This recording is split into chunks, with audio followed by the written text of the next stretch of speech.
Hi there. Welcome to the Daily Reset. I'm Tony. And today we're going to cover day 12 and 13. No, day 11 and day 12. And it was interesting. I I Monday was day 11. I planned to go see my mom, and my brother called me. He um, he said, "Hey, why don't you go tomorrow?" He said, "I'll go today because he lives a little further away from her than I do." And so I ended up my plans got changed a bit, so I decided to go shopping. And don't ask me why, but somewhere when I say shopping, I'm talking groceries. Somewhere through shopping, I slipped into a bad mood. Now I don't know if that was a craving um, coming, you know, and yeah, I woke up. I'm going to be a little all over the place today, okay, more than usual. But I woke up feeling pretty good. As you know, no hangover, right? Haven't had a hangover in a long time. Even before I quit, I wasn't really getting them. I think I mentioned that.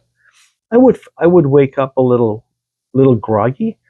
Of course, I mean you're full of alcohol all the time.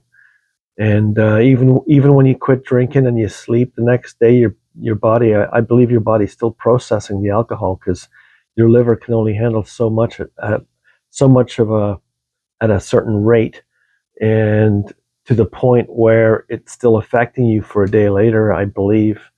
And so you're still processing things, and I'm sure, looking back now, boy, if I had drank the day before and when I wake up, you feel like you're reset, but your body isn't. And if you go out driving, you probably would blow over, even if it was 10 hours later.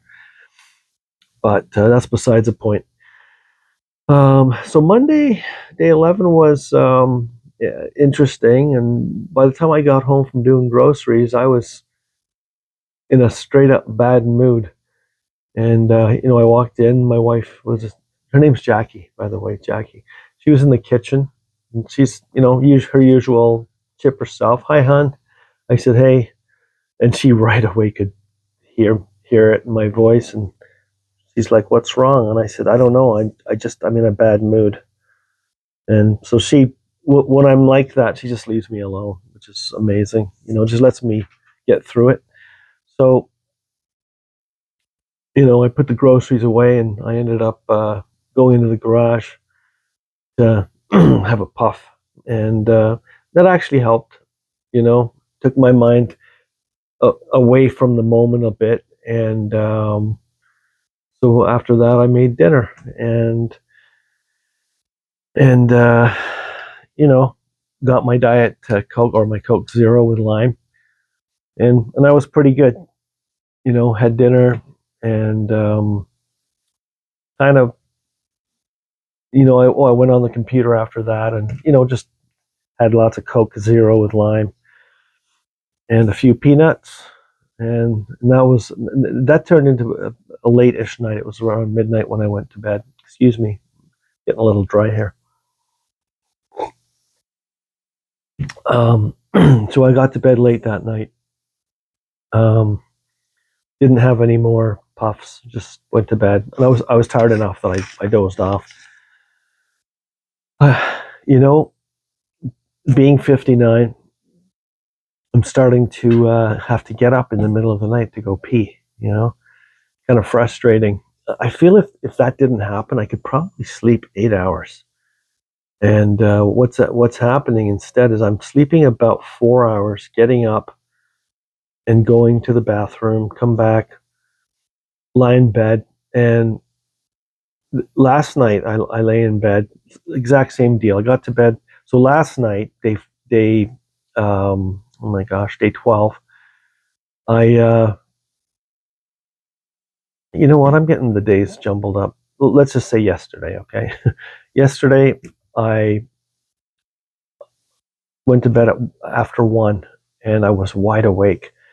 So yesterday I did my puff right before bed. So I went into the garage at like 10 after 1, had a puff, went up to bed, out like fast. I could tell. I was so tired when I hit the pillow. And then at 6:18, so about 5 hours later, I woke up bursting to go to the washroom. So I did, went back to bed, and I actually dozed off again. I slept right till about 8:15. So another couple hours, which was great. So I woke up feeling pretty good today. Like by the time I finally got out of bed, I feeling really good. I went to the eye doctors this morning. Okay, we'll talk more about today in my next video. But that's why I don't know if you noticed I'm a little squinty because I had to put all kinds of drops in my eyes and stuff. But just to finish off yesterday, yeah, yesterday I didn't have any moods. I did go and see Mom. She was in one of her. She has dementia. I believe it's called Lewy body dementia. There's there's a lot of kinds of dementia, and it all kind of falls under the Alzheimer's umbrella. Hers is Lewy body. For the most part, they've got it figured out. They have a good medicine cocktail for her. Some people don't like hearing that, but at the stage she's at, and she's 98, right? She's not like 80 and they're experimenting. She's 98. She just needs to be calm and peaceful, and she is for the most part. But she did have some conspiracies to tell me about yesterday. She told me there's a secret door in her room in the nursing home where they come in and out. They come in and out, and I just listen. Sometimes I'll say, "Come on, Mom," but for the most part, I just listen because I want her to feel like I'm on her side, but at the same time, I don't want to feed her suspicions by saying, "Yeah, I think you're right." That would be terrible, right? Um, in any case, I just listened, and I left there, you know, glad that she's calm, but sad that she believes these things because she honestly believes them. And as I mentioned before, she's her, not her per se, but her being here for 4 years with us um, really escalated my drinking because we didn't realize it, or at least I didn't realize it at the time, that the last year of her being here, the dementia was really starting. And I thought it was just her being kind of ornery because, you know, I grew up with her, obviously. She raised me, and she could be a tough mom, like she took no shit. And when I got older, it was always kind of like her way or no way. She wouldn't really debate, or didn't really want to listen to my side. Of course, I was just a kid. I was just a teenager, you know. But when I look back on my life, I wasn't really allowed to have friends over, and alcohol was such a huge taboo in our house. It was only when I was an older teenager I noticed dad would have the odd beer, but growing up it was a big taboo. And so when I turned 14, I I got a job right away, and that gave me a sense of freedom. So I would finish. I worked at a pizza restaurant, an Italian. I say pizza, but it was Italian food, like, and a lot of it was scratch Italian, and I learned how to cook at that place. So I would leave school, high school, like at 14. I was grade 9, and head down the road, catch the bus, get to work, and I'd be there until 12 o'clock, one in the morning, and then hitch a ride home with one of the pizza delivery drivers, and wake up for school, and I'd be groggy. But I did that for a couple of years, and it did turn into a full time gig through high school. I did that for a couple of years until I got my own driver's license at 16, and then I didn't need to get rides from drivers, and that's when all the fun really started, because I wouldn't always go home after work. I'd go to a buddy's place, or some of the guys were older that I was hanging around with who had finished school already, and I was still in school, but that's another story. Anyways, that was really the beginning of my drinking. I discovered beer, and I really liked it, and I discovered that I could drink 15 beers, 18 beers at the age of 14, 15. And yeah, I'd be hammered, but I wasn't throwing up, and I could still talk. And that tolerance just kind of kept building with me. And then I discovered whiskey, and I love that even more. And rum, Bacardi rum. But anyways, so just to finish off about yesterday, it was a late night, and lots of peanuts last night, because I was craving after dinner, but it passed after I started eating some peanuts, and I had my Coke Zero and lime. So these, I'm sure you can see by now that these are my coping mechanisms. Nibbling a bit and having that Coke with lime, because the last year or so I was drinking mostly whiskey, and I would mix the whiskey with the Coke Zero and lime. So now the only thing missing is the whiskey, and as I said before, with the little buzz from the puff in the garage, I'm doing all right. The one thing I'll say is I haven't had the shakes. I'm sure you can see might be a little unsteady, but I'm coming up on 60, but I don't have the shakes, which is good. I know a guy very well. I've known him for a long time, and he was drinking about the same amount as me for the last couple decades, and he's full blown got the shakes. His face is bright red, and he tried to quit, can't do it. And it kind of breaks my heart seeing it, but I don't know what to tell him. I mean, I'm new at it myself, right?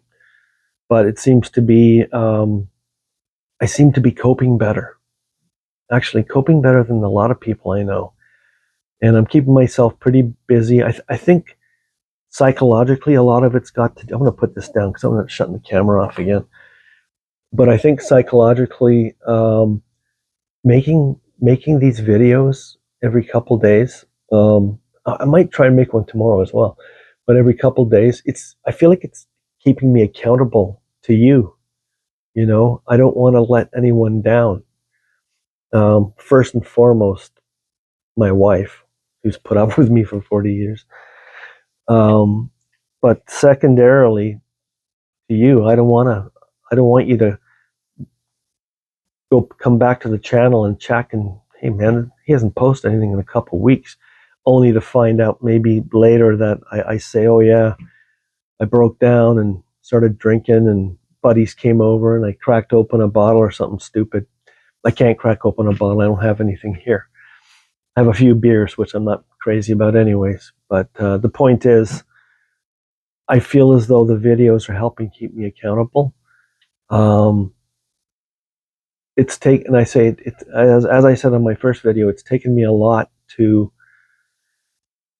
muster the courage to make these videos. And even today, I was like, what am I going to say? What am I going to talk about? So that's why I brought this paper here. I made a few notes just to keep me on track. And yeah, so that's basically it. Another couple days of having a little bit of cravings, overcoming it with keeping really busy, because I have been keeping busy. And actually, Jackie and I were talking yesterday about going for walks, because we haven't been doing that. And I also have a little home gym here, and a elliptical machine. And again, it's in the same area as my office. It's over further, so it wasn't showing up on the first video. But I do have those items, and I was saying maybe we should both start using it. It'll help with the mindset too. Like, we have these things at our disposal, and we should use it. So that's something else that I think we're gonna work into our lives. So I have everything. I think I have everything kind of going for me, and I have no excuses. Like I can't allow myself to fail now, you know? So I hope this helps in some way. Leave your comments, please. I haven't seen many comments up to this point. Someone did, and I really appreciate it. They just said keep going, you know. And they asked me about day 12, I think, day 11 or 12. Like, are you going to do more videos? And so the answer is, you know what? I just realized 11 and 12 I posted already. It's 12 and 13 I'm doing right now. I'm out to lunch, guys. Sorry. But anyways, my intentions are good, and I hope it helps in some way. But please leave your comments. I really would love to read them and respond.